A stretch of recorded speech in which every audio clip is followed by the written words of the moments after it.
Here we go. Hey, we are live. Thank you for joining us. If you're watching this video afterwards, if you're watching this now and you're thinking, hey, I should be part of this, you can be part of this. You just need to go jump out to facebook.com/JohnYoungMN. And then you're going to be able to be part of our group tonight. Because what we're going to do tonight is we're going to go around our room, our chat room tonight, or I should say our room you're seeing right here. I guess everybody's down below me. And we're going to talk and share one thing that we wish our younger self would have known. One tip, one idea, one aspect of the business or life. It could be any of these things, but one thing that our younger self, if we could have just shared this, it would have made life so much easier as we got farther into the industry. So we're going to kind of bounce around the room with this, and you're going to learn some things. There are going to be some things that are going to be cringeworthy, but those will all be mine.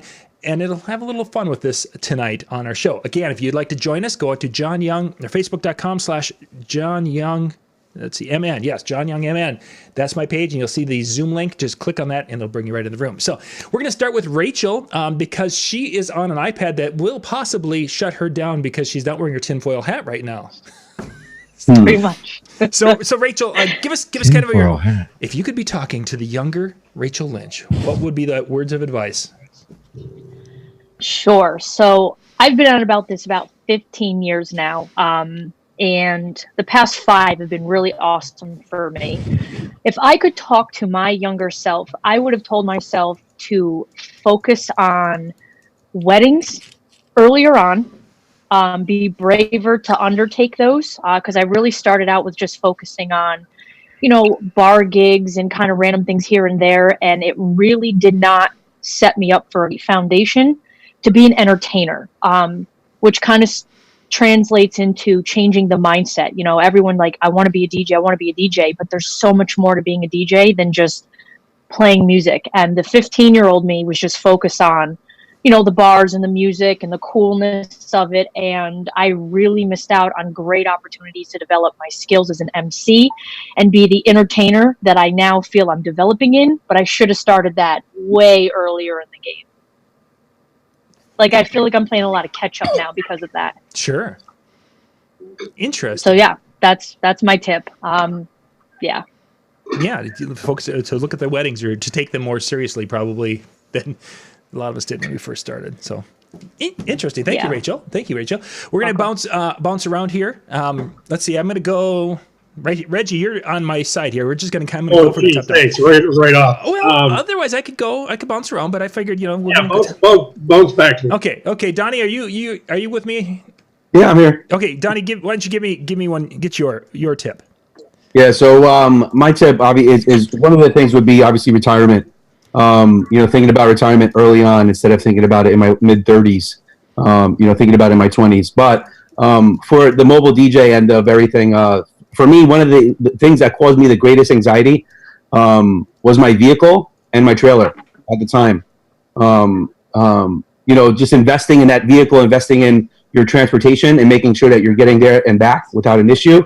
Not that my vehicles had any issues, but, I had to replace a tire on the side of a bridge on a 3-lane highway on my trailer. So going from a single axle to a dual axle trailer so I could get off that road safely and make sure that I could do that without creating more anxiety for myself and saving myself time, because I would leave an hour and a half earlier than I could have left just because I was nervous about potentially blowing a tire on my trailer or having some kind of issue with the truck. So instead, I just spent the money on a brand new Dodge Ram, got one of the best dual axle trailers, and now I get in my truck, I put on ESPN radio, and I drive nicely to my event, and I had some fun.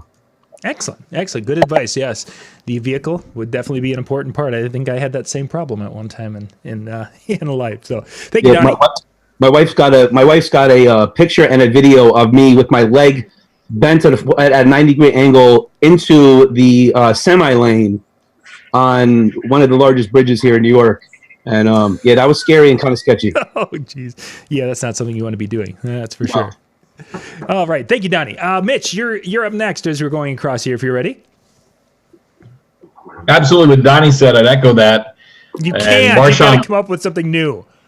Well, Marshawn Lynch said it, after he retired for the second or third time from the NFL, he said, "Take care of your chickens." And I can't stress that enough. He's talking about money. And to me, setting aside money for retirement is something you should be doing right off the bat. I wish I had found Profit First way sooner than I did. And for anyone who's not doing Profit First, setting aside money for you for future, making sure you're running your business as a business, that is something you should be doing. For me, as Rachel stated earlier, it kind of was all about the gear and all about the scene and all about the music. Absolutely. But at some point, it's going to transform into a business for you, and you have to treat it as such. So being able to set aside finances properly to allocate for your expenses, for your employees, for payroll, for taxes, for profit, all of that kind of content, I really wished I had known sooner. Sure. And I think actually a couple of people in the chat room before we even went on had mentioned that, or maybe a private message, the same concept. So thank you, Mitch. Scott, you're up next. All right. Well, I've been at this thing since dinosaurs roamed the I'm about to hit my 40th year this next month. Wow. 40 years of actually doing this. And being prepared back then was something that I did not think of doing. Really did not. We used to just come in, play the music. The bride would give us her first dance, father-daughter, mother-son dance. There was no preparation there. Sure.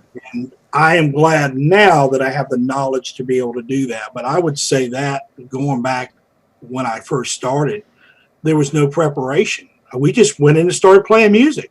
On their day of their wedding, they're giving me all their songs. Yep. Now, and that's happened to me. Or I get it 2 days before, and I'm running to the record store to buy 45s or an album. I would buy one album to get one song. And I had requests for that. And what I would do, I got to the point where I got frugal. I would just go ahead and hold that thing over to the very end before I unwrapped it, before I pulled the shrink wrapping off of it. If there's not a DJ in this room that back then played CD or vinyl and did not do that, you're lying. because I did that. I held back, and I was cringing that they wouldn't ask, especially when CDs were in. $16 per CD. But the preparation, the agenda, the timeline, this is what I'm talking about. Sure. When I walk into a wedding, I know exactly what I'm going to do.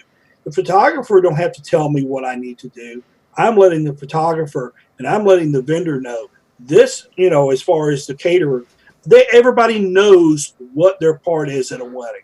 And if you're not doing that, you're running into a wall. But I will say that we did not have preparation when we started out. No, not back then. Not at all. That was we didn't. We ran into that thing, and we ran with it. Of course, weddings were different back then. Yeah. Take that from me. It was quite, and I fell into it by mistake. Well, you were doing the same thing we were all doing at that time. That's what it really was. Yeah, but I mean, we just ran in there. But that's where I would say is being prepared for an event, whether it be a wedding or any kind of event. Yeah. Nice. Reading the crowd is one thing, but that's it.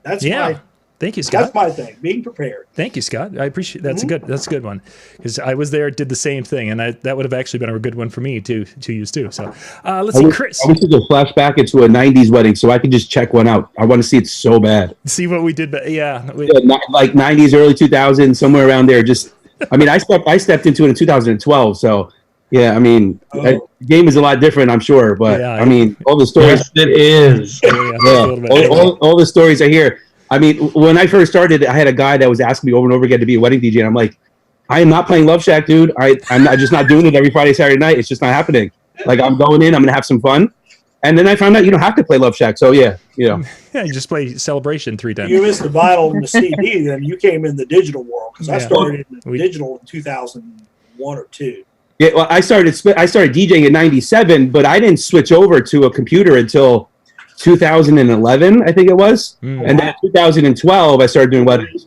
We went to it way early. We went with PC DJ back in the day. Yeah, I used to have PCBJ. I remember my apartment messing with it, but yeah. That's what I learned on PC DJ Red. Yeah, too bad you people didn't have Mega Seg. You could have really done something with yourselves. But let's continue on. Chris, throw that in there. Chris Hintz is up next. Let's see. Yep, you got your mic on there, Chris. What do you got for us? I do. Good evening, guys. I think for me, if I could go back 15 years to when we really started, I would have said document everything and be intentional about what you're trying to do, because I knew it was something I wanted to grow a business from. I didn't want it just to be a single op. I knew that it was something for me that was going to hopefully allow me to hire people and then control more of my schedule.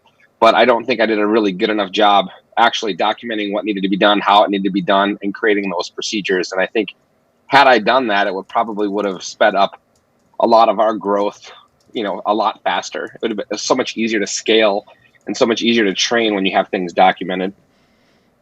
Sure, I get that. And I think one of the big things that we've benefited from here in the last 10 years is people like Mike Walter and others who have started to create documentation for these procedures for growing our business and adding staff and what have you.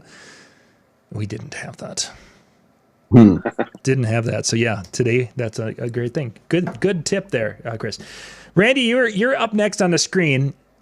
Do you have a tip you want to share with us? Yeah, I think if I had to go back, I would have said attend some kind of conference or training a lot earlier than I did. It took me 15 years into my career before I attended my first time in Atlantic City. That was back in like 2009 or 2010. I would have done that a lot sooner. I think that's one a lot of us could echo, is that we all thought we knew what we were doing and we had all the answers, and then we went to our first convention and learned. We talked to people and just ran into that passion of everyone else. That's like, oh my gosh, my eyes are open. Exactly. Yeah, great stuff. Thank you, Randy. Howie, you're up next. Oh, okay. Is my mic working? You're on. You are on. All right. For Rachel, I'll put on the full hat. Oh my gosh. Oh, Howie, your internet's so much better now. Howie, I always have props. You know that. My address. Send that to me when we're done with this. Yeah, she needs an iPad to work. I always have props. I think, man, there's a combination of so much that I've heard. I wish I wasn't so cocky, because things came to me so easy when I was, in my teens and 20s.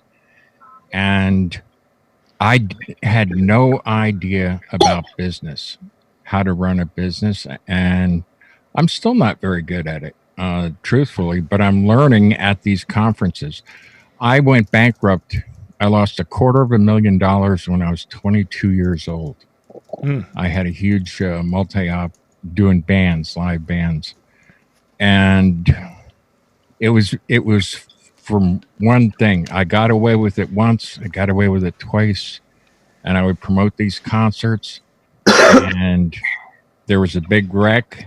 I had a guy, I rented a Ryder flatbed truck for a stage, and I would put these concerts on. The big bands that I had that already had a following would draw people, and the newer bands I was promoting, I would have them play as well to get a following, and I could book them in the bars. Anyway, the guy driving the pickup truck the flatbed was drunk and took off the porches of 5 row homes while he was returning the truck. And because I didn't know anything about business and separating and LLCs and being, insulated, I lost everything. So I would say get some education early on. And but there was nothing back out there like this then at the time. Of course, that was back in the late 30s, so wasn't much going on. Well, good. I'm glad you're with us and such. From 70 years ago of doing shows, Howie. 70, 80, well, maybe a little longer. Good stuff though, Howie. That ego. I think we all had that as a younger person, and that's important. And then doing business and setting things up correctly to protect our butts. Good tips. Let's see, Eric, you're up next as I'm working my way across. All right. How's it going, guys? So I'm a little late to the show. I was putting my kids to bed, and I said, oh, man, all of a sudden it's 9 o'clock. I better get out there. Yeah. Glad you made going it. last has its benefits. I get to listen to everybody else and then try to pick some of those pieces that those nice tips that you guys have told us. So as Scott said, I came in and, being organized for an event is absolutely crucial. And the one thing I'm going to add on to that, I tend now, as I become more of a veteran, to get there even earlier. So I know it's going to take me an hour and 20 minutes to set up. So I used to give myself maybe 2 hours to set up. If I get caught off guard and the wedding was short and all of a sudden the bride and groom show up early, I don't want to get caught taping things down. I don't want to get caught sweating. Mm-hmm. So I now give myself at least another half hour just for that little bit of prep. I go in, I get changed, kind of close my eyes, focus a little bit, go over the notes, and then come at it instead of huffing and puffing and being sweaty. So organization, I think, Scott, when you said that, I think that's something that I've definitely learned. So my first gig was in 1986. I've been doing this a long time. My first wedding was it was at a little local restaurant. I DJed literally off the back of my pickup truck. We dropped the tailgate. I put the rig on the back of my pickup truck. We threw plywood panels down to dance off on these things. So I've gone from that extreme to, real nice weddings here in Lake Placid. So I've kind of seen it all. The second thing that Randy said is I think that I'd like to have a nice living room to sit in, like Randy over there. He's lounging on his leather chairs in the back room. Randy's actually right up the road from me. He and I are buds. We've one thing you're saying is helping each other out. Randy and I are friends, and he and I trade ideas sometimes. We catch each other on here, and so that's been something that's been nice between us. I don't know how it is for the rest of you guys in your market. Is there a competition? Is it a friendly competition? Is it helpful competition? But Randy and I have had a nice relationship, so I need to get my pleasure to be as cool as him. Always my pleasure. Yeah, man. And then Howie, you just mentioned running a business. So I had the great fortune of going through an audit last year. That was a lot of fun. It took me about 17 months. I mean, they're pulling all kinds of stuff out. And I learned a ton. And at the end, I said to the guy, man, you should really run like a small business course. So one thing to you guys, I don't know if everybody there, if you guys are a full-time business or not, but I am with my guys. And taking a small business course would be a really, really good idea. Sure. They helped me find things that I was missing and things I was just doing wrong, but I could do better. I save every receipt from everything I do. I don't care if it's a $1.85 I spend on a soda now. If you guys are full-time business, save them all, everything. Yeah, that audit, they will want to see that paper trail. Everything, man. I mean, I've got stacks and boxes, and I can stand behind me and go, my guy that inputs the paperwork, I'm not real good about doing it myself. Yeah. But that's 2019 that my guy comes over and inputs for me. Yeah. No, does ice cream count? Is it what? Ice cream? Yes, ice cream. Absolutely. If you're on your way to a job, why not? Yeah, exactly. Save the receipt. Dairy Queen receipt. No, there's a lot of pizza to write off. Oh my god! Yeah, you're going to say that. Like thousands. Extra cheese. Money. Good stuff though. Box of receipts gives me anxiety, guys. Rachel's got to make that go. It does. It looks bad. Getting that business knowledge and taking some courses. Great advice there, Eric. Let's keep going. Jodi, you are up next. If you can turn your mic on there. And if you guys didn't get a chance, check out Jodi and Pat were on with Bill Herman last night talking about the upcoming presentations he's going to be doing. So that was Hi, everybody. Fun. Hello. Hello. Cool. Hey, nice to see you all. Hey, Mitch. Hey, Rachel. Hey, CEO fun. CEO fun. Okay, so my advice would be to make connections. Start making connections early. And Mitch Taylor has a great book about making connections. So that would be my advice, because it's all about who you know. Go out there, get involved in associations. I didn't do that when I first started out many years ago with my husband. And I think if I did, I'd be like unstoppable. I mean, I'm good now, don't get me wrong, but I think if I did it younger and earlier in my career, it would have been awesome. But yeah, going out there, because you know what they say, it's all about who you know. It's not how good you are.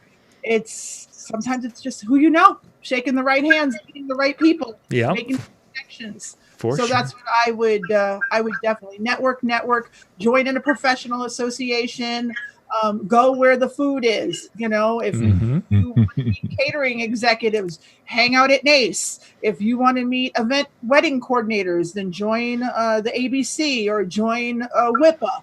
But that, you know, it's great to be part of a DJ association, but you're going to meet other DJs. So if you're looking to get business, you know, I would, with these kind of people, I would definitely go hang out in their yard. I would definitely play in their yard. Yeah. Excellent advice.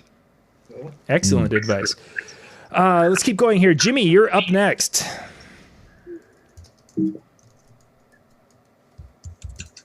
Are you good with us, Jimmy? There we go. There we go. There we yeah. go. Younger self. Go cursor over. Health. Pay attention to your health. Your diet. Your just long range health. All right. You know, you get done at the club at 2 a.m. and going and having an omelet and you know, a gym bop or some pizza or whatever. Not a good thing.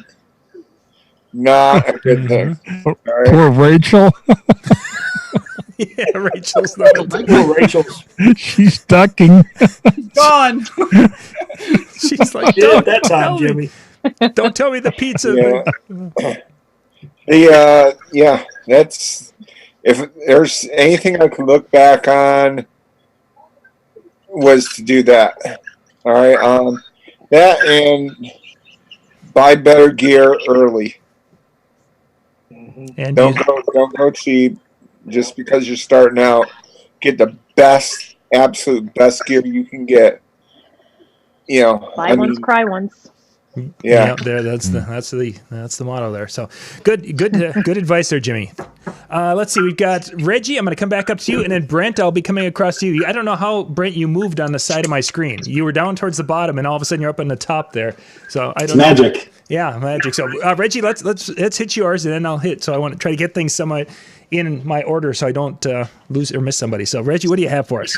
Okay. Well, I'm going to kind of take it in different aspects of everybody else. Kind of give a little insight to where I was in my past is what I would tell my younger self as a DJ: stay away from the alcohol. I was a very, very big drinker when I used to DJ at bars, clubs, private parties.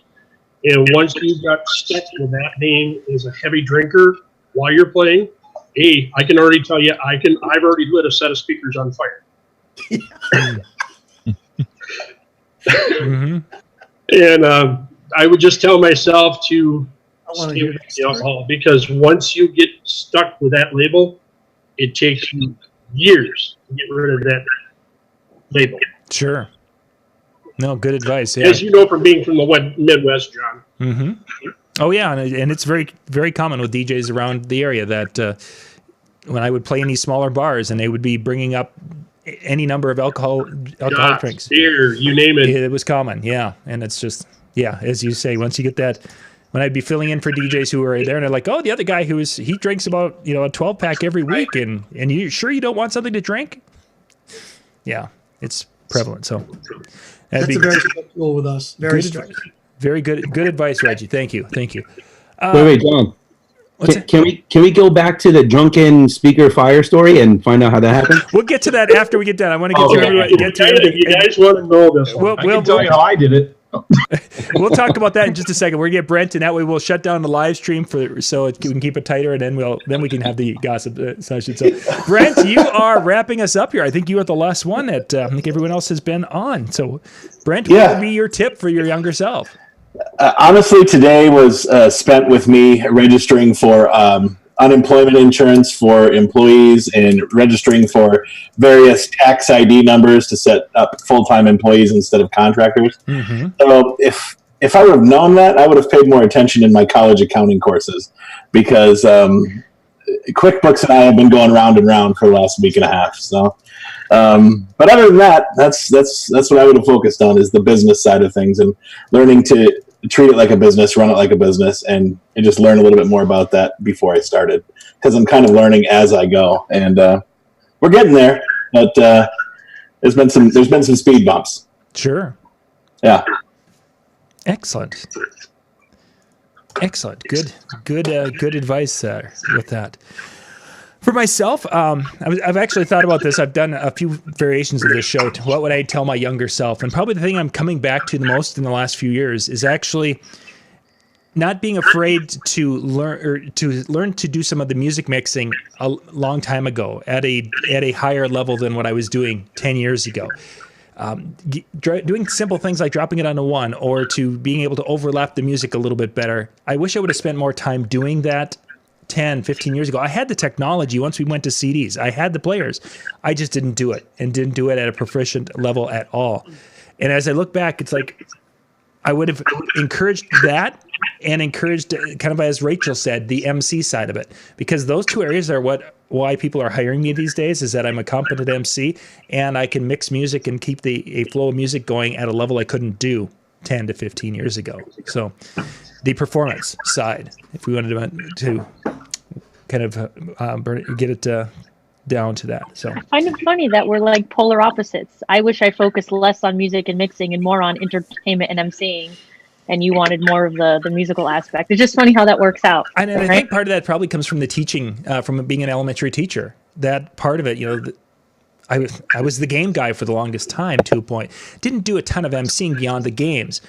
And now as I get into it more, it would have been more fun, or I should say I could have done more by being in that moment and being doing that improv type things during, the best man does something, and to build off that, as opposed to having my set things that I said and did with my games and activities, and then missing opportunities that would set me apart from other DJs who are not able to react and respond, and in the music side. So, well, cool. I think we've got everyone who had their camera on. So thank you guys for your sharing and such. We're going to shut down the live stream right now, and then we're going to continue. You guys can hang out we're going to hang out here in the room and hear how Reggie managed to burn up his speakers. And Donnie, I think Donnie's burned it. Goodness, you people are just dangerous. I'm just going to say it. So thank you guys for being with, and thank you for watching, and we will catch you next time on DJNTV. Bye, everybody.